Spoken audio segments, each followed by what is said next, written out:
రామ్దేవ్ గారు, చాలా మంచి ఎక్స్పీరియన్స్ అవుతుంది మాకైతే ఈ మొక్కలన్నీ చూస్తుంటే చాలా సంతోషంగా ఉంది. మరి వీటన్నిటిని చూస్తుంటే కొత్తగా వచ్చి చూడాలి అనుకునేవారు, ఇందాక మనం మాట్లాడుకున్నాం టికెట్ గురించి. చాలామంది ఇది ఒక కమర్షియల్ యాంగిల్‌లో చూసే అవకాశం కూడా ఉంటుంది. వాళ్ళకి ఏం చెప్తారు? ఇది యాక్చువల్‌గా కమర్షియల్‌గా చేయాలనంటే మొన్న చిరంజీవి గారు కూడా చెప్పారు. ఇది వచ్చేసి దీన్ని ప్లాటింగ్ చేసేయడమో లేకపోతే ఒక ఇండిపెండెంట్ హౌసెస్ కట్టడమో అందరూ చేస్తున్నారు ఇప్పుడు. అట్లా చేసేవాడిని. అయిన తర్వాత వచ్చేసి మేము ఇంత ఇన్వెస్ట్ చేసాము. ఆ ఇన్వెస్ట్ చేయడానికి సరిపోయే డబ్బును కూడా నేను కొన్ని ల్యాండ్స్ అమ్మేసేసి నేను పెట్టడం జరిగింది. నేను అమ్మిన ల్యాండ్స్ వాల్యూ వేసుకుంటే మా ఆవిడ లెక్కలేస్తూ ఉంటుంది. వచ్చేసేసి ఇప్పుడు 1500 కోట్లు 2 డేస్ రేటు. మేము పెట్టింది 450 కోట్లు దీంట్లో.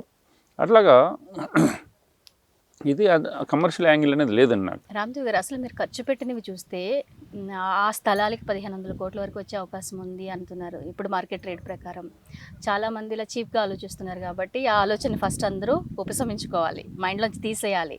ఒక మంచి ఉద్దేశంతో ఇంత పెద్ద పార్క్ని డిజైన్ చేసి దీని వెనకాల ఎంతో వ్యయ ప్రయాసలకు వచ్చి మీరు మీ కష్టం కనబడుతుంది, ఇక్కడ మీ ఇష్టం కనబడుతోంది. ఇన్స్పిరేషన్ ఎవరైనా ఉన్నారా మీకు మొక్కలకి సంబంధించి చిన్నప్పటి నుంచి? అంటే అమ్మమ్మ తాతయ్యలు ఆ ఏజ్ నుంచి కానీ చిన్నప్పటి నుంచి ఇన్స్పిరేషన్ మా ఫాదరే అండి. మా ఫాదర్ ఇంతకు ముందు కూడా చెప్పాను నేను. మా ఫాదర్ వచ్చేసేసి ఒక ఫారెస్ట్ కాంట్రాక్టర్గా ఉండేవారు. ఆయన బిజినెస్ ఏంటంటే వచ్చేసేసి ఫారెస్ట్ను స్క్వేర్ కిలోమీటర్స్ కింద అంతకుముందు ఆక్సిజన్ చేసేవాళ్ళు. అది తీసేసుకొని దాన్ని కట్ చేసేసి వుడ్ను సేల్ చేయడం అనేది మా ఫాదర్ బిజినెస్ అనమాట. తర్వాత కొంతకాలం తర్వాత ఆయన రియలైజ్ అయ్యాడు. అయిపోయి వచ్చేసేసి అది కాదు మనం చేయాల్సింది, మనం ఎన్విరాన్మెంట్ని కొంచెం డ్యామేజ్ చేస్తున్నాం అనే ఫీలింగ్ తోటి ఆయన he made his own forest. అట్లాగా మా ఫాదర్ కూడా కొన్ని మొక్కలు అవి తెచ్చేసి నాటుతుండేవారు మా పొలాల్లో. వచ్చేసి అది అనుకుంటాను నా మైండ్లో ఒక సీడ్ కింద అయిపోయింది. అది ఇంత పెద్ద మహావృక్షం అయిపోయింది. Very good. నెక్స్ట్ జనరేషన్కి ఏం చెప్పాలనుకుంటున్నారు ఈ మొక్కలకి సంబంధించి? నేచర్ని మనం ఎలా కాపాడుకోవాలి, పొల్యూషన్ నుంచి బయటపడాలి అంటే ప్రతి ఒక్కళ్ళకి రెస్పాన్సిబిలిటీ ఉంది. సో కాబట్టి నెక్స్ట్ జనరేషన్కి ఏమి ఇవ్వాలనుకుంటున్నారు? ప్రజెంట్ జనరేషన్కి ఏం చెప్పాలనుకుంటున్నారు? ఇప్పుడు ప్రజెంట్ జనరేషన్ వచ్చేసేసి దీని గురించి రియలైజ్ కావాలండి. ఇప్పుడు ప్రతి ఒక్కరు దీని గురించి రియలైజ్ అయ్యి ప్రతి ఒక్కరు చెట్టే దేవుడు అని అనుకోవాలని నా ఉద్దేశం అండి. యాక్చువల్గా చెట్టు అనేది లేకపోతే మనం లేము. ప్రతి ఒక్కరు వాళ్ళ బర్త్డేని చాలా గ్రేట్గా సెలబ్రేట్ చేసుకుంటారు, పెద్ద పెద్ద కేకులు తెస్తారు, కట్ చేస్తుంటారు. ఒక మొక్క ఎందుకు నాటకూడదు అనేది నా క్వశ్చన్. ప్రతి బర్త్డేకి ఓకే నాది 21st బర్త్డే, ఇది నా 22nd బర్త్డే చెట్టు అనే ఆ విధంగా ఆ కేక్ కట్ చేసుకోండి, కేక్ సైజ్ తగ్గించుకోండి, ఒక మొక్క ఒకటి కొనుక్కోండి. మొక్క ఎంత దొరుకుతుంది? 10 రూపాయలు, 20 రూపాయలు, 50 రూపాయలకి కూడా మంచి మొక్కలు దొరుకుతాయి. 100, 1000, 2000 రూపాయలు పెట్టి కేకులు కొంటూ ఉంటారు. ఒక మొక్క నాటమని చెప్పేసి, లేదా ఎక్కడైనా పబ్లిక్ పార్క్, వాళ్ళకి స్థలం లేదు పబ్లిక్ పార్క్లోకి పోయి నాటవచ్చు, లేకపోతే ఎక్కడికైనా పోయి నాటవచ్చు. యాక్చువల్గా మేము ఇప్పుడు జూన్ నుంచి వచ్చేసేసి సీడ్ బాల్స్ ఇవ్వబోతున్నాం. ప్రతి టికెట్తో పాటు 10 సీడ్ బాల్స్. వాళ్ళు రిటర్న్ పోతున్నప్పుడు ఎక్కడైనా సీడ్ బాల్ను విసిరేస్తే దాంట్లో చిన్న న్యూట్రిషన్స్ ఉంటాయి, అవి ఉంటాయి. దాని మొక్కకు ఇనిషియల్గా దానికి కావాల్సిన పోషకాలన్నీ ఉంటాయి దాంట్లో. దాంతో ఒక ఇది డెవలప్ చేయొచ్చు. టూర్లకు పోయినప్పుడు కూడా యాక్చువల్గా వచ్చేసేసి మేము ఏంటంటే ప్రతి హైవేల్లో ప్రతి దగ్గరలో మా ఎక్స్పీరియన్స్ పాయింట్ అన్నది ఒకటి పెట్టేసేసి అక్కడ ఒక్కొక్క బ్యాగులో సీడ్ బ్యాగులు ఇద్దామనుకుంటున్నాము. అంటే అవన్నీ ఫ్రీ చేయడం కూడా మాకు కొంచెం కష్టం అవుతుంది, కానీ వాళ్ళకి ఇష్టమైన వాళ్ళు అవి కొనుక్కోవచ్చు. కొనుక్కొని వెళ్ళి వాళ్ళు ఏదో పిక్నిక్లకు పోతుంటారు, ఇక్కడ పోతుంటారు, అక్కడ పోతుంటారు. యాక్చువల్గా అవి విసిరేస్తుంటారు కొండల మీదకి. ఆ పక్క నుంచి వెళ్తున్నప్పుడు కొండల మీద విసిరేసేయాలి. పిల్లవాళ్ళకి కూడా ఫన్గా ఉంటుంది. అది అల్టిమేట్గా అవి ఒక పెద్ద మొక్కలుగా ఎదగడానికి అవకాశం ఉంటుంది. ఇప్పుడు మోస్ట్ ఆఫ్ ద చెట్లు ఎక్కడెక్కడ పెరగడానికి కారణం ఏంటంటే మన బర్డ్స్ హెల్ప్ చేస్తాయి. ఈ బర్డ్స్ వాటి తినేసేసి లేకపోతే కాయలు పట్టుకొని పోయి దాని నోట్లోంచి జారిపోవడంతో అదో మొక్కగా ఫామ్ అవుతుంది. అట్లా బర్డ్స్ చేసే పనిని మనం చేయలేకపోతున్నాము. కాబట్టి ప్రతి ఒక్కరూ జీవితంలో కనీసం 10 మొక్కలు నాటాలని నా కోరిక పెట్టుకోవాలి. ఇప్పుడు ఎవరైనా స్వచ్ఛందంగా మీతో కలిసి కొలాబరేట్ అవ్వాలి అనుకుంటున్నా, ఎన్జిఓస్ కొలాబరేట్ అవ్వాలనుకుంటున్నా, ఛాన్స్ ఏమైనా ఉందంటారా? అది welcome. I welcome them. Okay, ఎలా కాంటాక్ట్ అవ్వాలి మిమ్మల్ని? మీ మా వెబ్సైట్ ఉంది, లేకపోతే చాలా వెబ్సైట్ ఉంది, ఇన్స్టా పేజెస్ ఉన్నాయి. ఎలా అయినా కాంటాక్ట్ కావాలనే ఉద్దేశం ఉంటే మాత్రం డెఫినెట్గా వాళ్ళు కాంటాక్ట్ కావచ్చు అండి. ప్రతి మనిషి జీవితంలో ఒక మంచి చేసే వెళ్ళిపోవాలి అనుకుంటారు. అంటే అవునండి. మట్టి అయ్యి పుట్టిన వాళ్ళు మట్టిలోనే కలిసిపోవాలి అనుకుంటారు. సో ఖచ్చితంగా ఒక మంచి పని చేయాలి అంటే మొక్కలు నాటడం నెక్స్ట్ జనరేషన్కి మంచి ఆక్సిజన్ ఇవ్వడం, మంచి ప్రకృతిని అందించడం అవునండి, అవుతుంది. అవునండి. సో అటువంటి వాళ్ళకి ఏదైనా ఒక మంచి పని చేయాలి అనుకునే వాళ్ళకి మీరు ఇచ్చే సలహా ఏంటి? అసలు మనము వచ్చేసేసి మనం పుట్టినప్పటి నుంచి మన ప్లానెట్ని పొల్యూట్ చేస్తున్నాము రకరకాలుగా. వచ్చేసి మన వాటర్ని పొల్యూట్ చేస్తున్నాము, ఎయిర్ని పొల్యూట్ చేస్తున్నాము, ఎవ్రీథింగ్ వీఆర్ పొల్యూటింగ్. మనం చచ్చిపోయే వరకు పొల్యూట్ చేస్తూనే ఉన్నాం, చచ్చిపోయిన తర్వాత కూడా పొల్యూట్ చేస్తున్నాము. దాని గురించి మా దగ్గర ఒక కాన్సెప్ట్ చేస్తున్నామండి. చచ్చిపోయాక ఎలా పొల్యూట్ చేస్తారండి? చచ్చిపోయాక కాకపోతే ఇప్పుడు చచ్చిపోయాక ఓకే మనం తీసుకెళ్ళి భూమిలో పెడతారు. అవును. ఓకే, భూమిలో మనం వచ్చేసి ఒక బ్యాక్టీరియాకి ఫుడ్గా అయిపోతాం. బ్యాక్టీరియా ఇన్సెక్ట్స్ మనం తినేస్తాయి, తర్వాత అట్లాగా కలిసిపోతాం మనం. లేకపోతే అది పెళ్ళైన వాళ్ళని మన హిందూ ధర్మం ప్రకారం ఏం చేస్తారంటే దహనం చేస్తారు. దహనం చేసినప్పుడు ఏమవుతుంది, మన అన్ని బాడీ అంతా మొత్తం కాలిపోయి మళ్ళీ ఎన్విరాన్మెంట్ను పొల్యూట్ చేసేస్తాం. ఇప్పుడు ఆ రెండు కావద్దు అనుకొని నేను ఆల్రెడీ చెప్పేశాను. ఏం చెప్పారు మా ఫ్యామిలీకి? నేను చనిపోయిన తర్వాత వచ్చేసేసి భూమిలో పెట్టకండి, కాల్చొద్దండి.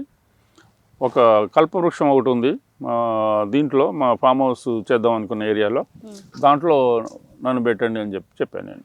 చెట్లో పెట్టమన్నారు. చెట్టు త్వర చేసి త్వరలో పెట్టమన్నాను. అంటే నా బాడీ వచ్చేసేసి చెట్టుకి ఆహారంగా మారాలా, చెట్టుకి ఎరువుగా మారుదాం అనుకుంటున్నాను. బ్యాక్టీరియాకి తర్వాత ఇన్సెక్ట్స్కి ఆహారంగా కాదు, తర్వాత వచ్చేసి మన ఎన్విరాన్మెంట్ని పొల్యూట్ చేయడానికి కాదు, నా బాడీని చెట్టుకు అంకితం చేద్దాం అనుకుంటున్నాను. చెట్టుకు ఎరువుగా మారామనుకోండి, దాన్ని మించిన ఆనందం ఏముంటుంది చెప్పండి? అందరికీ నేను అదే చెప్తాను. సాధ్యమా? ఒక చెట్టు మనిషి బాడీని తీసుకుంటుందా? ప్రాబ్లం ఏమవుదా? ఏమవుదండి. ఓకే, అంటే సైంటిఫిక్ ప్రూవ్ అండి. ఇప్పుడు వచ్చేసేసి జంతువులు పెట్టేసేసి మామూలుగా పెడుతుంటారు. మా ఊర్లో జరిగినప్పుడు మా ఇంట్లో ఒక మంచి కుక్క ఉండే, వచ్చేసి చనిపోయినప్పుడు వచ్చేసి మా ఫాదర్ దాని మీద ఒక చెట్టు పెట్టించారు. అంటే చెట్టుని కుక్కని భూమిలో పాతి దాని మీద చెట్టు పెడతారని తెలుసు. మీరు చెప్పింది డిఫరెంట్ గా ఉంది. చెట్టు తొర్రను తీసి అందులో పెట్టండి అంటే ఇది చాలా మహావృక్షం కాబట్టి దాంట్లో చేయమన్నాను.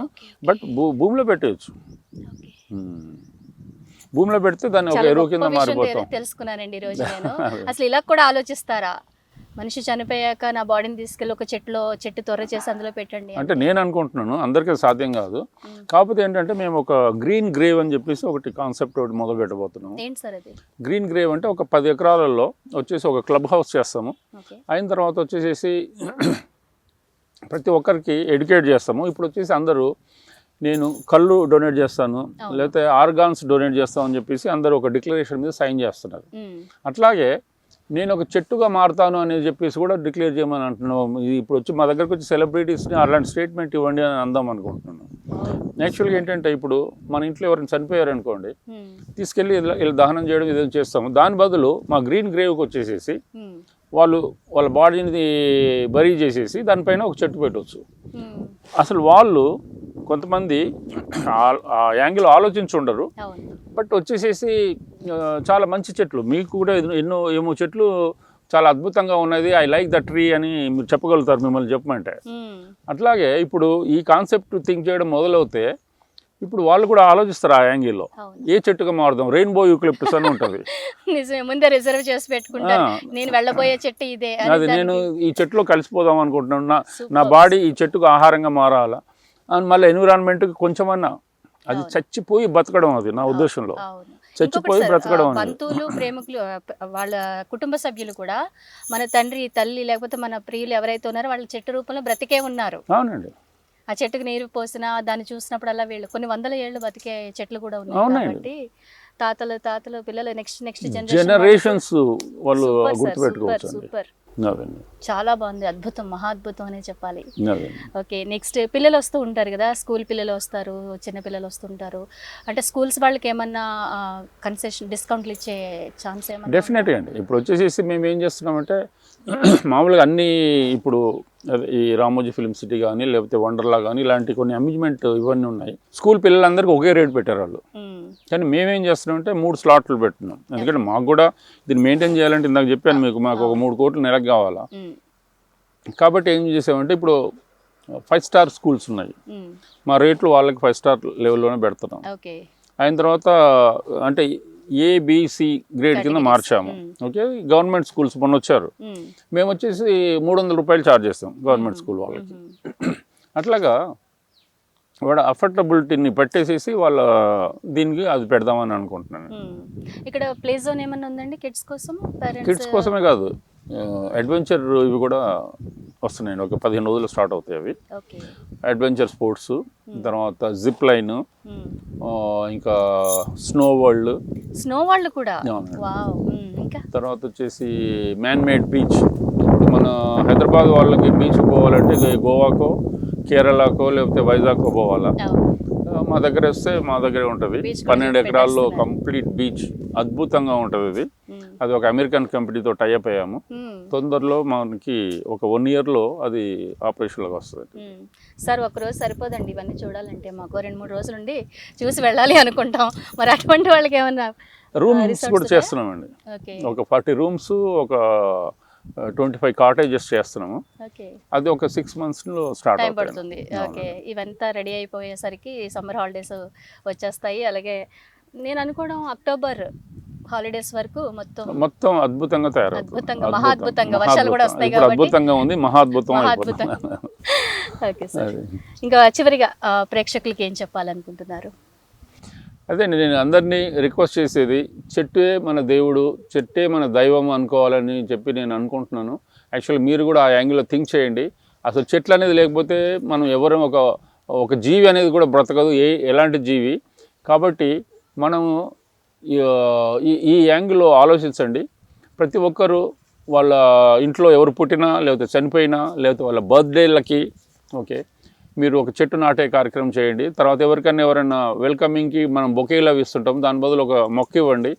ఆ విధంగా ఈ గ్రీనరీని స్ప్రెడ్ చేయమని చెప్పేసి అందరిని రిక్వెస్ట్ చేస్తున్నానండి. రామదేవరావు గారు చాలా అద్భుతమైన విషయాలు చెప్పారు. మాకు చాలా అద్భుతమైన మొక్కలను కూడా చూపించారు. అన్నిటికంటే హైలైట్ కల్పవృక్షం అండి. మేము చాలా కథల్లో చూసాము, కానీ మీ పుణ్యమా అంట నేరుగా వాటిని చూడడము, వాటిని దర్శించుకోవడం జరిగింది. చాలా ధన్యవాదాలు, చాలా థ్యాంక్స్ అండి. చాలా వ్యయ ప్రయాసాలకు వచ్చి మా అందరి కోసం మీరు ఇక్కడ ఎంత కష్టపడి పెట్టింది మేము కంపల్సరీ చూసి ఇంకా అందరినీ ఇక్కడ తీసుకొచ్చి ఎక్స్పీరియన్స్ చేయిస్తాము. థ్యాంక్ యూ వెరీ మచ్ అండి. చూసారు కదా, ఎక్స్పీరియం ఎకో పార్క్ చాలా అద్భుతంగా ఉంది. మాకైతే మంచి ఎక్స్పీరియన్స్ని ఇచ్చింది. మీరు కూడా రండి, ఇక్కడ ఉన్నటువంటి ప్రతి మొక్క హిస్టరీ గురించి పర్సనల్గా అడిగి తెలుసుకోండి. మీ పిల్లలకి, నెక్స్ట్ జనరేషన్కి ఒక అద్భుతమైనటువంటి ప్రదేశంగా ఇది ఉండబోతుంది. కాబట్టి సకుటుంబ సపరివార సమేతంగా ప్రకృతి ఒడిలో సేద తీరండి.